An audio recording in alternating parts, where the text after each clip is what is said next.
Bien, continuons avec le chapitre 1 du livre de Nimzowitsch, Mon système. Et ici, il parlera du sort du cavalier qui se fait chasser au centre. Donc après cette ouverture, Nimzowitsch déconseille de prendre le pion en C3, hein, pour lui accepter un cadeau comme ça dans l'ouverture, accepter un gambit, c'est une perte de temps, et lui il préfère se développer avec cavalier F6. La question qu'il pose, c'est que devient le cavalier après E5, puisqu'il se fait chasser. Donc, ici, on a le choix entre plusieurs cases. Évidemment, on ne va pas revenir en arrière avec le cavalier, ce serait une perte de temps. Donc il nous reste le choix entre deux cases, hein, puisque ces deux cases-là sont contrôlées par la dame. Il nous reste soit la case T5, soit la case E4. Si le cavalier vient en D5, on va se rendre compte qu'il n'est pas forcément stable à cet endroit-là, hein, puisqu'en D5, il peut être chassé prochainement avec par exemple dame prend D4, qui récupère le pion avec gain de temps, puisque ça attaque le cavalier. Alors, à la place de cavalier D5, qui reste quand même correct, hein, parce que si le cavalier peut se reculer, et au prochain coup, on chassera la dame avec cavalier C6, et la dame en D4 sera mal placée de toute façon, hein, donc cavalier D5 n'est pas forcément mauvais ici, quand même. Voyons ce qui se passe sur cavalier E4. Que préfère Nimzowitsch? Sur cavalier E4, Nimzowitsch affirme que ce cavalier-là va être difficile à déloger, difficile à chasser. Par exemple, si on joue fou D3, eh bien, on consolide le cavalier en jouant D5. D'accord? Ça veut dire que si le fou prend, c'est le pion qui vient en E4 et on a un bon pion qui va poser des problèmes ici. Donc ça, c'est ce que propose Nimzowitsch. Évidemment, quand on en est là, après cavalier E4, on ne peut pas chasser le cavalier avec F3, je le rappelle, toujours à cause du même piège que je vous montre déjà depuis quelques temps, qui est dame H4 échec. Et si G3 pour attaquer la dame, on a cavalier prend G3, qui perd la tour, je l'ai déjà dit dans d'autres vidéos précédentes. Donc récapitulons, après cavalier E4, pour Nimzowitsch, il faut chasser le cavalier avec fou D3, mais ça ne marche pas, puisqu'on va le protéger avec D5, et du coup le cavalier devient un petit peu envahissant. On va avoir du mal à le chasser tout de suite. Et si on prend le pion en passant, hein, cette prise-là est possible, vous le savez, on reprend du cavalier, évidemment, sinon le cavalier n'est plus défendu. Si on prend avec le fou, ce cavalier-là n'est plus défendu. Donc évidemment, pas de bêtises de cet ordre-là. Voilà. Bien. Bon, après cavalier E4, je vous laisse quand même chercher une autre manière de chasser le cavalier, à part fou D3, et à part F3, je vais chercher une autre manière de chasser le cavalier que n'a pas vu Nimzowitsch. Donc je vous laisse réfléchir. Je donnerai la solution à la fin de la vidéo. Donc pour cet exemple, en tout cas, ça sera tout. Autre exemple. Où doit aller le cavalier après, dans cette variante-là, qui est le gambit du roi, hein, qui se jouait tel qu'il se jouait avant. Où doit-on mettre le cavalier sur E5? Bon, si on le met en D5, tout de suite on se rend compte du problème. Il ne va pas tenir longtemps, puisqu'il y a C4 qui chasse de nouveau le cavalier. Bien. Donc, où doit-on mettre le cavalier? En E4 alors? Non, parce que, contrairement à la partie précédente, il y a encore le pion ici. Donc, il suffit de jouer D3 et on chasse le cavalier. Donc le cavalier en E4 n'est pas bien. Donc, que reste-t-il comme case? Ici, il faut bien examiner la position et on se rend compte que la case H5 est disponible. Parce qu'elle est bouchée, la diagonale, est bouchée par le cavalier. Donc le cavalier peut tout à fait venir en H5 et l'intérêt c'est qu'elle protège, en H5, pardon, le cavalier protège le pion F4. Et les blancs vont avoir du mal à chasser ce cavalier, normalement. Donc ça c'est l'idée de Nimzowitsch. Donc, je rappelle quand même aux débutants que le cavalier vient à la bande pour défendre un pion qu'on a en plus. Hein. Le cavalier ne vient pas à la bande pour rien, il vient à la bande pour protéger un pion. Parce que d'habitude, le cavalier à la bande, c'est mauvais, hein, évidemment, en général. Donc ça, c'est une exception ici. Le cavalier ne vient à la bande que pour défendre son pion. Et là, les noirs gardent leur pion de plus. On va avoir du mal à chasser ce cavalier et à récupérer ce pion F4. Bien. Bon, n'oubliez pas quand même le proverbe qui dit que cavalier au bord est un cavalier mort. Continuons, imaginons que les blancs jouent D4. Là, on peut jouer D6. Ou même D5. Et maintenant, c'est ce fou-là qui va sortir. Probablement ici. Donc, en tout cas, les noirs ici ne craignent rien pour leur cavalier. Il faut bien faire attention, hein, des fois, que ce cavalier s'en aille. Si jamais ce cavalier-là s'en va, le cavalier-là sera attaqué, donc il faut faire attention juste à ce détail. Revenons juste sur cette position. Donc, on récapitule. En D5, le cavalier se fait chasser par C4. Et en E4, le cavalier ici ne tient pas au centre à cause de D3. Bien. Posons ce même problème du cavalier pour chasser dans cette variante de la partie italienne. Après D4, reprend D4. Au lieu de reprendre, comme on l'a vu dans d'autres vidéos, imaginons que les blancs poussent le pion E5. Que doit faire le cavalier? Est-ce qu'il peut venir en E4? Eh bien non, puisqu'ici on a la subtilité fou D5 qui menace de gagner le cavalier.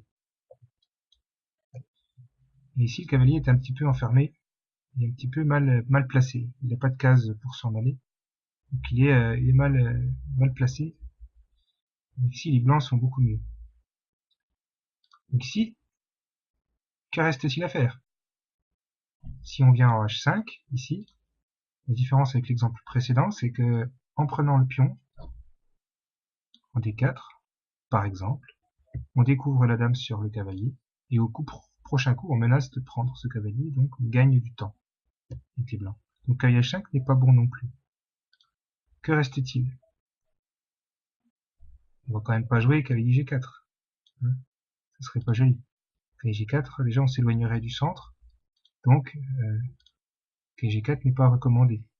En plus ici, on jouerait tout simplement C prend D4 pour défendre notre pion. Et donc on aurait du mal à maintenir notre cavalier ici. Il se ferait chasser à un moment ou à un autre par H3. Et le cavalier n'aurait plus d'autre case que celle-ci. Il serait obligé de revenir ici. Donc ça c'est à réfléchir. Donc après E5, finalement, on a une autre possibilité aussi, c'est quand on a une pièce qui est attaquée, c'est de contre-attaquer sur une autre pièce, sur une pièce adverse. Donc rappelez-vous de ce principe, hein. Quand on vous attaque une pièce, vous avez des fois la possibilité d'enlever cette pièce qui est attaquée, mais vous pouvez aussi attaquer la pièce adverse, une autre pièce adverse. Et ici, la pièce qu'on peut attaquer, c'est ce fou C4 en jouant D5. Comme ça, si jamais les blancs prennent le cavalier, ben nous on prend le fou. Donc on maintient l'équilibre matériel. Donc on rentre ici dans une variante très compliquée, hein, qui peut se jouer, mais qui est très très compliquée à jouer, donc je ne vais pas m'éterniser sur ceci. Après D5, les blancs peuvent continuer à menacer le cavalier en reculant le fou tout simplement. Mais là, le cavalier s'implante en E4. Et la différence, c'est que la case D5 maintenant est prise par les noirs, protégée. Donc le fou ne peut plus venir en D5 pour taquiner ce cavalier. Donc on peut dire que là, le cavalier est bien installé au centre. Et après c'est prend D4 qui attaque le fou. On évite la perte de temps en faisant échec.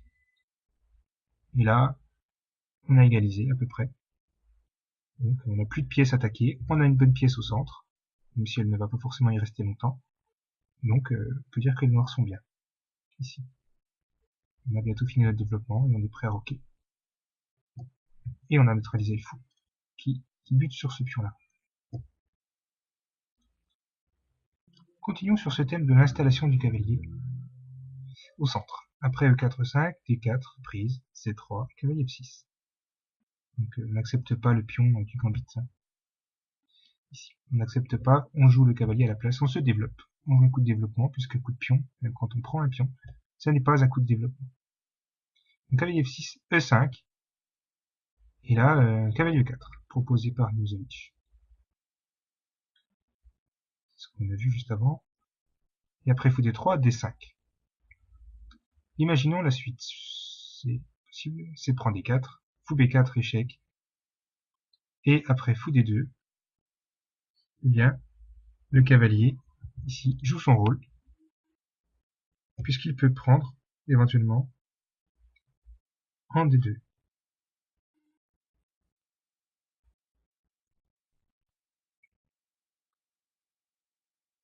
On pourrait, par exemple, jouer ça. Tout ça pour éviter au cavalier de perdre trop de temps après. Parce que si c'est le fou qui prend, le fou perd le temps qu'il a pris à se développer, donc fou B4, puis fou prend. Et après cavalier prend, de toute façon, le cavalier est attaqué 2 fois, donc il doit prendre en D2 à son tour. Donc il est obligé de faire ça, et on repère du temps, et toutes nos pièces ont été échangées. Toutes les pièces qu'on avait sorties ont été échangées, et donc on a perdu des temps de développement. Alors qu'après cavalier prend D2, cavalier prend D2, on a quand même gardé notre fou qui reste sorti. Hein, et donc là, on n'a plus qu'à roquer, par exemple, pour compléter le développement, et le fou reste en B4 aussi longtemps qu'il faut. On ne l'échange, si on en a envie, que si les blancs jouent à 3, puisque à 3 ici est une perte de temps, donc comme les blancs viennent de perdre un temps, nous on peut en perdre un autre. C'est pas grave. Puisque là on a fini le développement pratiquement, il ne reste plus que 2 pièces à sortir. Donc, à partir des exemples qu'on vient de voir, Nimzowitsch préfère, nous conseille en tout cas, nous débutants, de garder le centre intact, protégé, hein, plutôt que de se lancer dans des aventures comme ça où le cavalier se retrouve chassé, parce que c'est des positions assez compliquées à jouer finalement. Il faut trouver la bonne case pour mettre le cavalier. Est-ce qu'il faut le mettre en E4, tel qu'on l'a vu là, hein. Est-ce qu'il faut le mettre en D5, est-ce qu'il faut le mettre en H5? Tout ça, c'est source d'erreur souvent. Donc Nimzowitsch propose plutôt, hein, quand on a la possibilité, de ne pas avancer nos pions forcément, et de les défendre. Par exemple, après cette ouverture-là, fou 7, sur D4, eh bien, plutôt que de perdre du temps à échanger, ici, Nimzowitsch conseille de défendre le centre, tout simplement. C'est une manière de jouer qui est plus simple. Donc, plutôt que de laisser le centre au blanc, on défend le pion E5. Comme ça, si jamais on prend, eh bien on reprend et on se retrouve à un pion partout.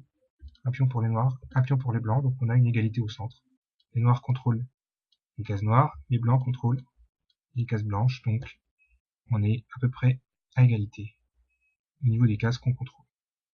Donc ça, c'est une façon de jouer qui est plus sûre quand on a consolidé notre centre. Par contre, sur D4, protéger le centre avec le fou, ce n'est pas bon. Hein, protéger le centre avec le fou, ce n'est pas bon. Parce que cette pièce va se faire chasser tôt ou tard. Hein, fou F6, on attire la pièce en prenant, on attire la pièce sur la mauvaise case, et après avoir échangé, on gagne du temps en gagnant de l'espace parce que le fou se retrouve attaqué. Hein, donc faites attention à ça, ne faites pas comme dans cet exemple. Il ne faut pas laisser le centre sans pion. Il vaut mieux avoir un pion au centre, hein, parce que sinon, encore une fois, nos pièces se sont fait ici repousser, refouler. D'accord? C'est pour ça que sur D4, au lieu de jouer fou F6, on va jouer D6 pour consolider le centre, contrôler le centre. Voilà, la manière la plus sûre de jouer. Parlons maintenant de l'abandon du centre. Nimzowitsch consacre une petite partie de son chapitre à l'abandon du centre. Voyons ce que c'est. Après le 4-5, cavalier F3, cavalier C6, hein, donc vous avez remarqué que c'est une ouverture que Nimzowitsch utilise beaucoup pour expliquer les principes du début. Après D4, on peut abandonner le centre en prenant en D4, et on peut aussi défendre. Le problème de défendre le pion E5 ici, c'est que après l'échange en E5, les blancs peuvent échanger les dames, et le roi est obligé de reprendre, parce que si c'est le cavalier qui prend, on perd tout simplement le pion E5. Le cavalier C6 doit rester en contact avec son pion E5. Donc le roi est obligé de prendre, et du coup on ne peut plus roquer. Donc c'est fâcheux, il faut toujours garder la possibilité de roquer quand même. Donc c'est pour ça que dans cette position, après D4, le meilleur coup reste de prendre. Donc le prend D4. Et après cavalier prend D4, maintenant, seulement, on protège notre centre. Il faut faire attention ici. Les blancs ont un pion central. Nous, on n'en a pas pour le moment. Il faut contrôler le centre en jouant donc D6. Ce que conseille Milosevic. Bien. Alors évidemment, depuis on a un petit peu évolué au niveau des ouvertures. Donc cavalier F6 maintenant est considéré comme tout à fait jouable quand même, parce qu'on attaque un pion central, donc on va forcer le pion à avancer. Un exemple, ça donne cavalier prend. Ici on est obligé de reprendre du pion B, parce que si on reprend du pion D, encore une fois les blancs échangent les dames, et on se retrouve déroqué, hein, c'est-à-dire qu'on ne peut plus roquer. Donc après cavalier prend, on reprend du pion B, et on chasse le cavalier. Voilà. Donc ici, Milosevic travaille sur cavalier E4, hein, dans les thématiques qu'il a proposées depuis le début. Et après fou D3, il propose D5 pour installer le cavalier en E4. Bien. Mais là, on peut dire que ça reste quand même en faveur des blancs, hein, cette possibilité-là, puisque on a fou prend et il change des dames avec un pion faible en E4, un pion faible en C6, donc on ne peut pas dire que ce soit très bon pour les noirs. Ça. C'est pour ça que maintenant, quand on en arrive à cette position-là, hein, donc, quand les blancs poussent le pion, les noirs ont un autre moyen d'empêcher les blancs de prendre le cavalier. Ils ne sont pas obligés d'enlever le cavalier, ils peuvent jouer autre chose. Donc je vous laisse chercher. Et on rentre dans ce qu'on appelle la partie écossaise, qui n'était pas très développée à l'époque de Milosevic, mais qui est très développée aujourd'hui. Donc revenons à l'autre option qui consiste à défendre son centre, alors que là on a vu plutôt la possibilité où on laisse les blancs avancer.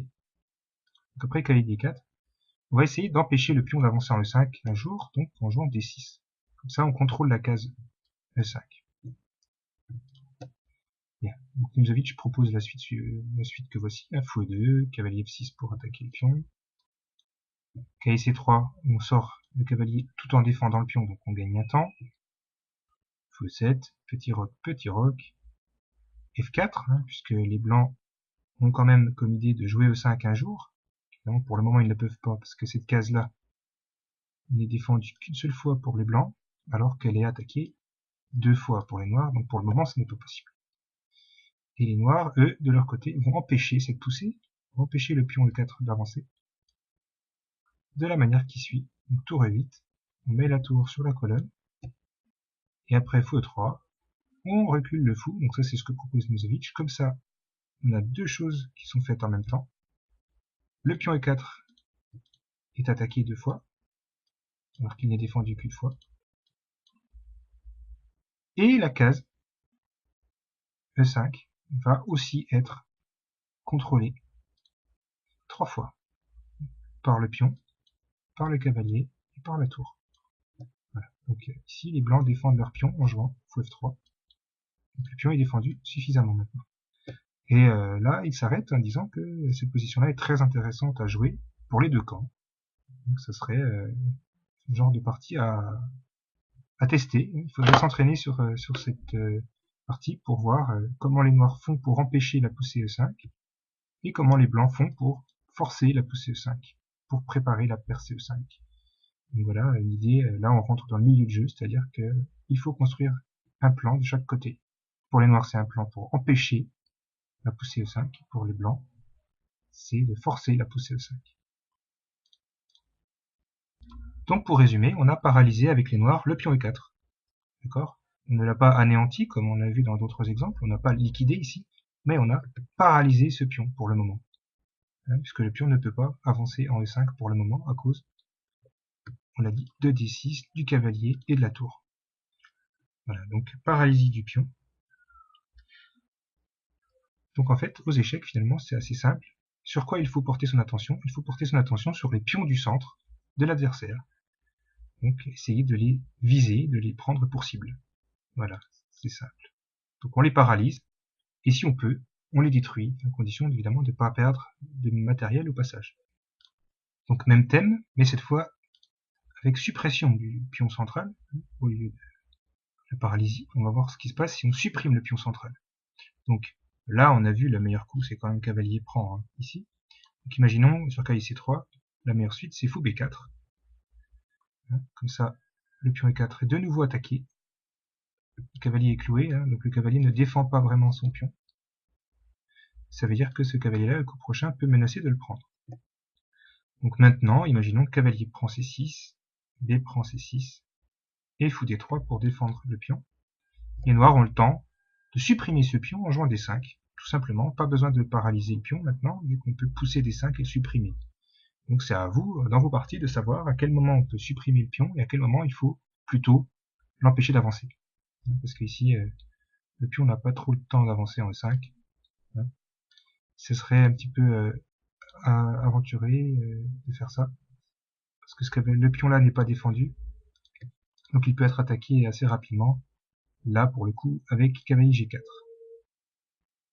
Et donc on menace le pion ici, donc on gagne du temps avec le cavalier. Le cavalier n'a pas le temps d'être chassé. Donc c'est quand même une menace. Parce qu'il y a une autre menace quand même, c'est D4, qui profite du clouage pour gagner le cavalier. Voilà. Donc je résume, c'est plus compliqué que ça, mais voilà l'idée principale. Et donc après E prend D5, après D5, E prend D5, C prend D5, les noirs ont liquidé le centre des blancs et sont mieux, puisqu'ils ont un pion central contre rien pour les blancs. C'est ce qui se passe dans une partie jouée par Nimzowitsch avec les noirs. Donc là voici, D4, KF6, KF3, D6, KIB D2, KIB D7, E4, E5. Donc là on égalise au centre. C3, plutôt que de prendre, les blancs préfèrent garder leurs deux pions centraux. Comme ça, si on prend, il y a une reprise du pion et donc on a gardé notre centre idéal, avec avantage d'espace, puisque ces quatre cases-là sont contrôlées par les blancs. Donc après C3, Nimzowitsch se développe tranquillement, je passe rapidement l'ouverture. Fou C4, petit roc. Et seulement maintenant, Nimzowitsch prend D4, parce que le coup suivant, il a prévu quelque chose. Après C prend D4. En fait, les noirs ont un moyen de détruire ce beau centre. Sinon, ils n'auraient pas joué le coup précédent. Mais là, en fait, à cause de la mauvaise position du cavalier, ici, qui n'est pas là en C3, mais en D2, eh bien, les noirs peuvent jouer D5, et le centre des blancs explose.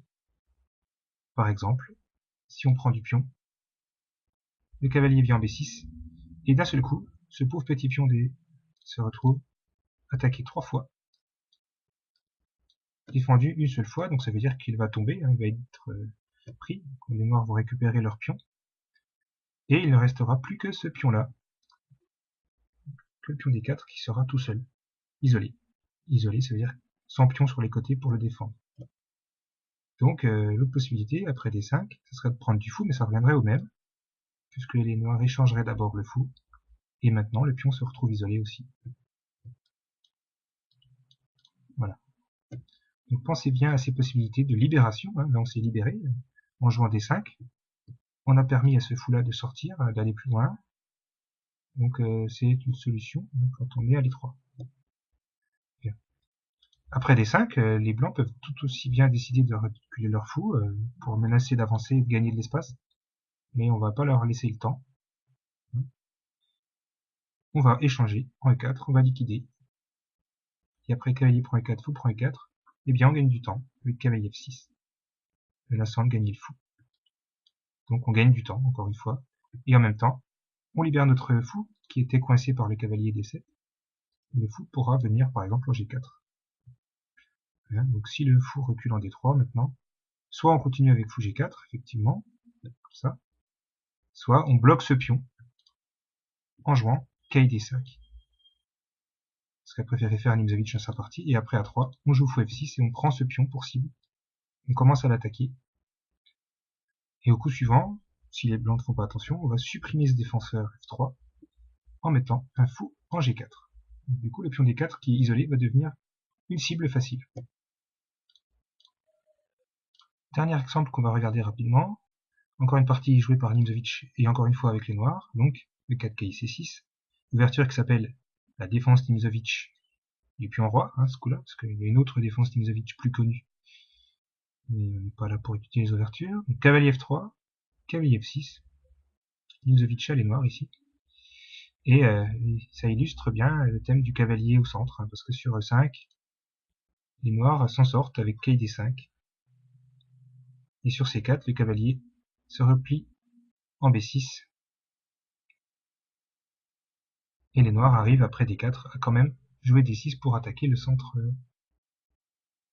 ici, le centre des blancs. Donc il va finir par être attaqué quand même. Donc là on est dans ce qu'on appelle la défense à Lucky. Au lieu de ça, après cavalier F6, les blancs ont préféré jouer cavalier C3. Les blancs c'est un monsieur qui s'appelait Yates, en anglais. Donc cavalier C3 pour protéger ce pion. Qui était menacé. Hein. Et donc, ici, Nimzowitsch se libère avec D5. Et après, E prend D5, cavalier prend D5, D4. Il continue sur case blanche avec fou F5.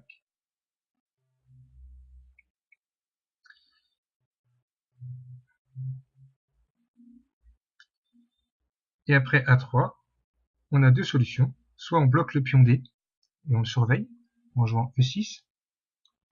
Donc, du coup, le pion D ne pourra plus jamais avancer en D5 à cause de ce pion-là. Donc l'idée, ça sera de mettre ce pion-là sous pression. Par exemple, avec une manœuvre du type fou E7 et fou F6, suivi de fou G4, pour supprimer ce cavalier, en tout cas le clouer, donc c'est une possibilité. Donc là-dessus, on va viser le pion D. Ou bien, on fait comme Nimzowitsch, on développe plutôt le fou sur le côté, en G6, donc on va développer le fou là, normalement. Et après, fou C4 qui menace de gagner le cavalier quand même.